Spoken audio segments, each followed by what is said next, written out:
Hello, guys. Welcome to yet another episode on our platform, the Sheltered Glass platform. We are very proud to have you as our viewers, and we hope that you subscribe so that you can enjoy content together. Today, I'm your host, Martin Wabiria, and I'm very proud to introduce a very smart guy who I've met, who has a very interesting topic. I'd like for him to introduce himself. Hello guys, my name is Moffat, or you can just call me the aquarist. Welcome. His name is Moffat, and as he has said, he deals in aquariums, fish, everything to do with the aquarium. As you can see, behind me is one of them. We're going to diffuse everything that has to do with this. I believe most of you have never had a chance to have an aquarium in your places of work or home, but here today we're going to discuss that, how to start it, how to go about it, just briefly as we dive deep into the topic. So a little bit of background. How do you start? So as I have just stated, my name is Moffat, and I have a degree in a course known as Applied Aquatic Science, which I took at Egerton University. Yeah. It's a 4-year course that deals purposely with water. So aquarium or fish is part of what you study in that course. And after 4 years, I felt that I should do something that is technical, where I would apply what I have learned. That was after months of looking for work with no success. So I dived into the business henceforth, and I was shocked when I realized that what I had learned in class was just part of what I was to encounter in the business. First off is the kind of fish that we have locally.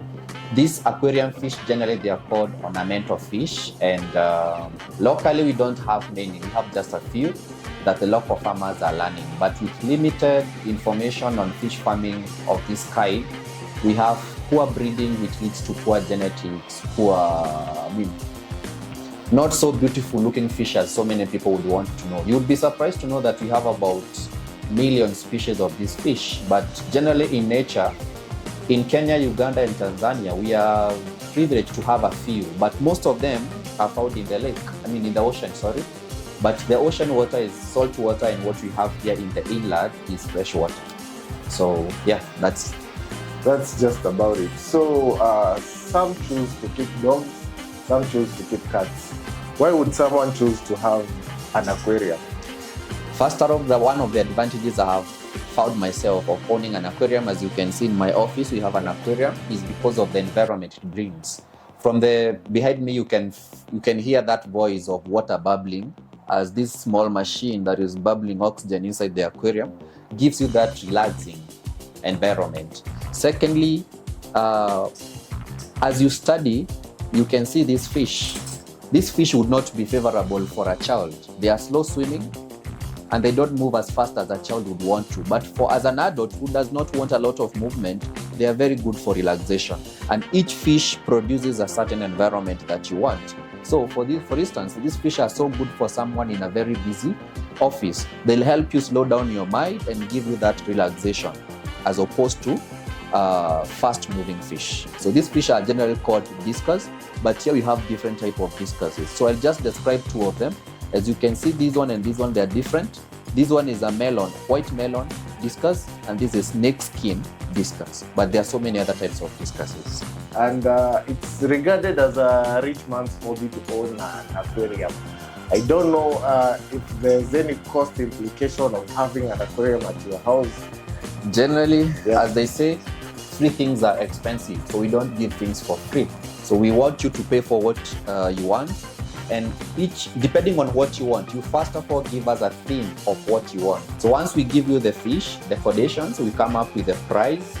Depending on how much you want to spend, now we can work from there. If what you have given you is too expensive according to what you want to spend, then we can narrow it down to the species that you want, at the same time achieving what you wanted to achieve. So in layman's language, an aquarium can be as cheap as you want, and it can be as expensive as you want. Yeah, an aquarium can be as cheap as 5,000, yeah, and as expensive as 1 billion. Yeah. depending on what you want. So I can see the water inside the aquarium. It has some kind of a color. What's going on there? Is this how the water should be, or there's something? So when I first got into the business, Yeah. I ran into a challenge of the quality of fish that we have locally.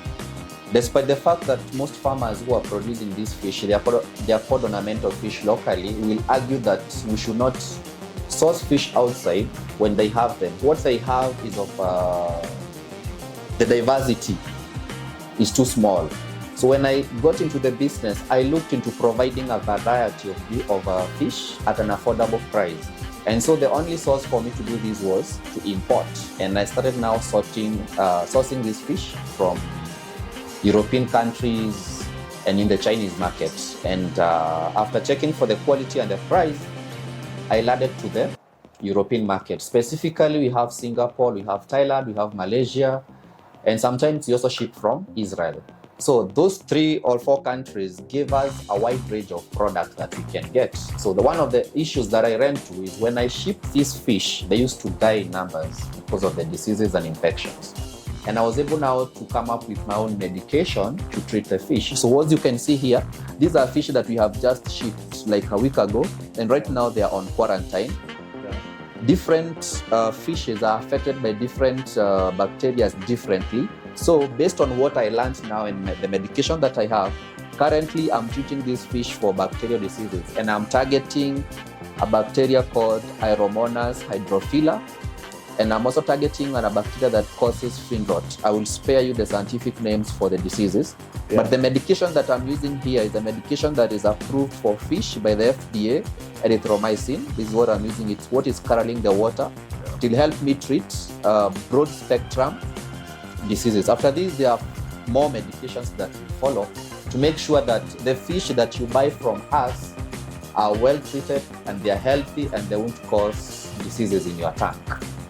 So as you're saying, this water is medicated. Yeah. So right now the fish are in treatment, and how long do they stay in quarantine? So in medication, you'll find that most of those companies, let's say from America, who are selling medication for the fish, they tell you to put the medication in the water. The reason being, when you put medication in water, you will use more medication, which is an advantage to them. So I came up with another way where now I medicate the food, so that when the fish eat the food, they eat the medication inside. So the medication will work from inside out. So, but now in this case, since these fish are struggling to eat, they are still new, so this is a new environment to them.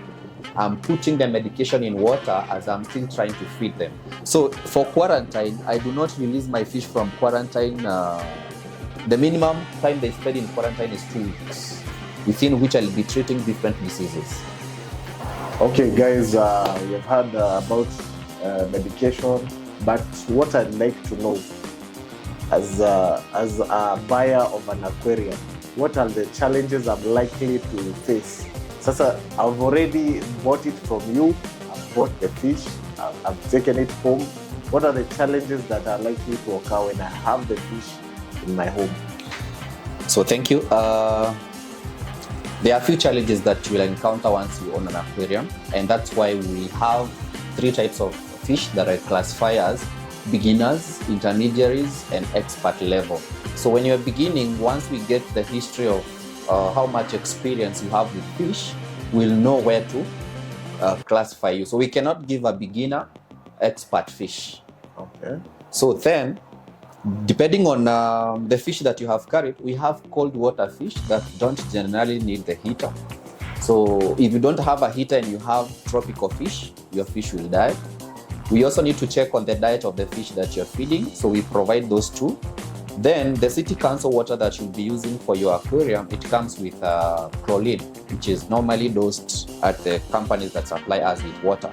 Yeah. So what we do, after years of learning, I have made my own product. This product is it's called anti-chlorine. It removes chlorine from water. You can get it from us. You can give us a call from the number that will be shared here. This will remove chlorine from water and make your water safe for the fish. Secondly, The other challenge that you will encounter when you have an aquarium in the house is, depending on the machines that you're using to purify the water and depending on the size of your aquarium, is the cost of power. But generally, most aquariums will spend as much power as the one you spend charging your phone. The other challenge you'll encounter is infections that affect the aquarium. But good news is we have all this covered. We have come up with medications and ways to make sure your fish are ready. Unfortunately, in the industry, you'll find that most of the guys who are making aquariums lack the background knowledge to know if a fish is suffering from a certain disease, what is causing it. So for us, we have come up with ways to make sure you can treat your fish without involving us. Once we give you, for instance, you can see, we have this feed, which we medicate with feeds. When you feed these feeds, any type of bacterial disease that your fish is suffering from is taken care of. Yeah, there you have it. Buying fish from them is the best thing you could do to yourself, because they have a background of how to help you in times of need. Now that we are done with that, we can go to the maintenance of the aquarium. How do you maintain it? So there are several ways to maintain an aquarium.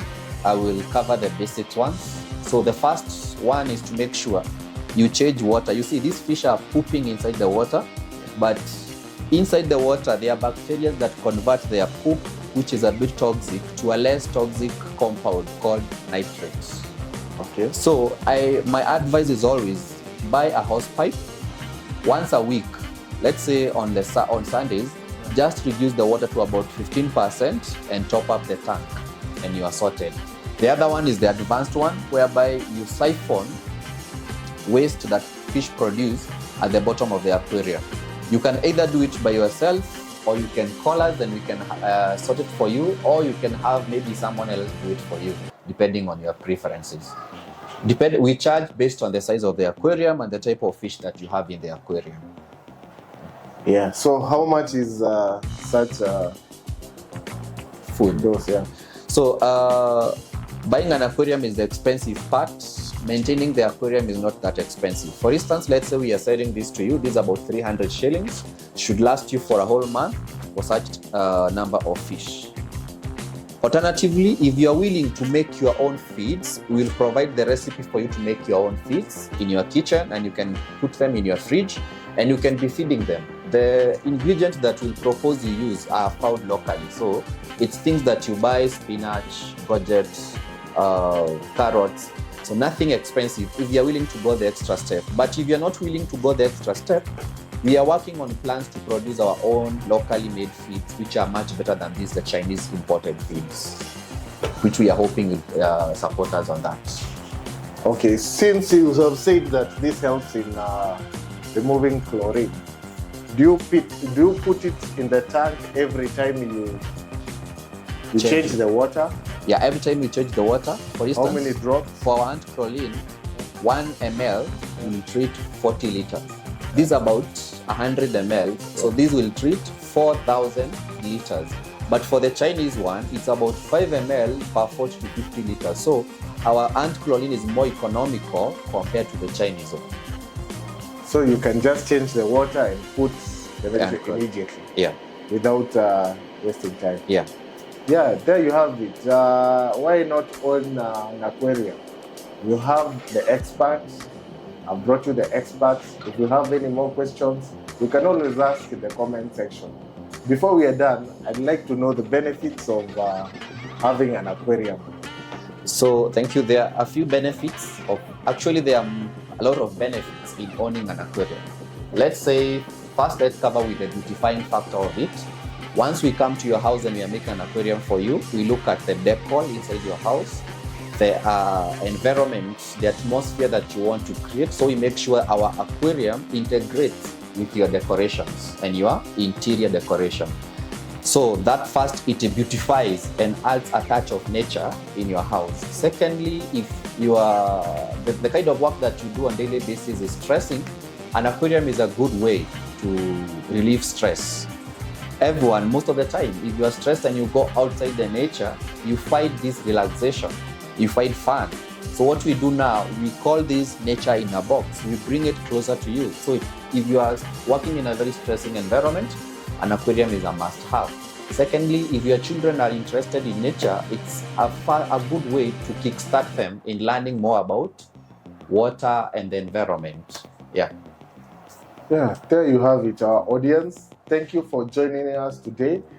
This is our quarantine location. We shall take you to somewhere exotic, where you shall see completed aquariums that are very beautiful. In fact, I think I'll take one home. Thank you for having us today. So thank you for listening. My number will be somewhere on the screen. If you want to get in touch, if you want to learn more, if you want to ask more questions, maybe which we didn't cover, you can give me a call or you can visit us and we'll be glad to have you. Thank you.